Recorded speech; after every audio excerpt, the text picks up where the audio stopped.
phathelene lamba nayo kumele njalo lo muhle so uvele nje ukhona ke umchitha la uyosithatha nje yasprefer sibeke mngani wami and thank you so much kufika ke endlini tokusakatha siyajabula ke kuba nawe kunasi ke isikhathi kusprefer nje kancane njengoba ke ungilomyelo uchubeke njalo uphusha ke ama artist ke eMpumalanga nyalo usiphathele ke nal artist ke lelisha nemculo walo ke lomusha so ngokuthatha nje ukuthi introduce kepha ke info ke lengifisa nje kuyiva kuwe ke mngani wami ukuthi yini into lo uyibuka kona ngabe ke usikhautha ke ama artist kuze ke labanye ngabe ke bakhona bahleli ke emakhaya bafisa nje kwenda nje kanali ke lijalo lilethile ke emsakatweni ngiphi ke potential lo ibuka ko ngembe ukuthi uinvest etukela artist ungabingelela kubalaleli labakhona emakhaya. Welcome to the show my guy. Morning.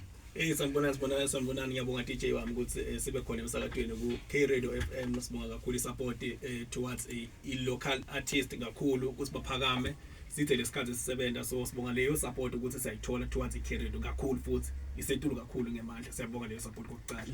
So then artist nalivela ne uyalibona sometimes it could depend ukuthi lo muntu loyo uba ne trend. Into ebalekile nyalo akusasi talent more than before kuba I trend if ul artist kufuna ube ne trend so that le trend yakho uthengisa ngayo only ngoba abantu abaningi ngokufana ukuthi ungayisondweni futhi abantu abacula kulabaningi ubathola abacula kamnanzi kube ukubona ukuthi lo muntu lo bamdlula lo muntu ngomsayina but uma unga trend awuthengisi nyalo sekuya ngekuthengisa ukuthi uyakhona ukuthi uthengise yinto lebalekile duke i-social media yanyalo ukuthi uthengise so nanyalo lo usinaye une potential lekhulu ne trend style la naso si different so that's why uvele started sesifaka same time bavele ama project cishe imali lamaningi nale career njengoba sesikhona so basho ukuthi noba ngifuna dokwenza ukusho ukuthi uyathengisa no kuyabonakala ukuthi kuyasebenzeka ke mngani wami mhlawumbe kumthula yena kuthi ungubani wakabani mngani wami mhlawumbe umthule kahle ngendlela yakho la ngembe ukuthi naye ngemngenele sibe busy naye nje ngayo ke interview njengoba ke sithoba ke nalo ke litha sixoxisana nalo nje impela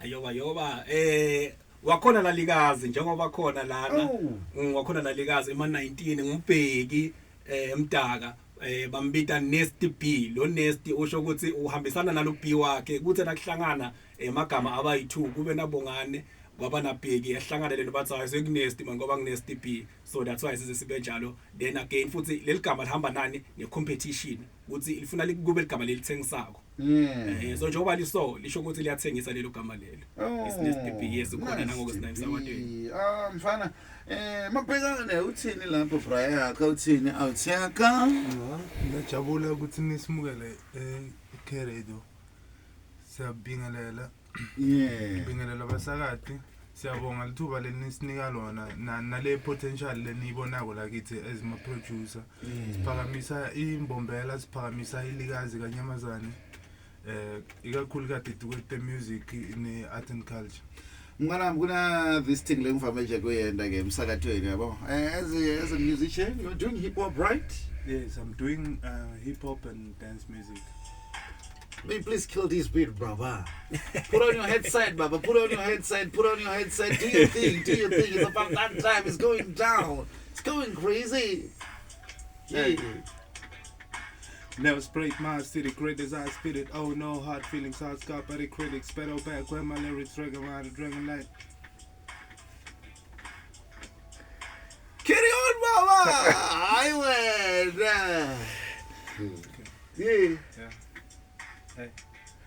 I spit the impossible, you weak, I'm phenomenal. I rip like a carnival, extinct like a dinosaur, pony like tail of a horse, homies that calling me balls, crugging me round of applause, grabby like eagle got claws.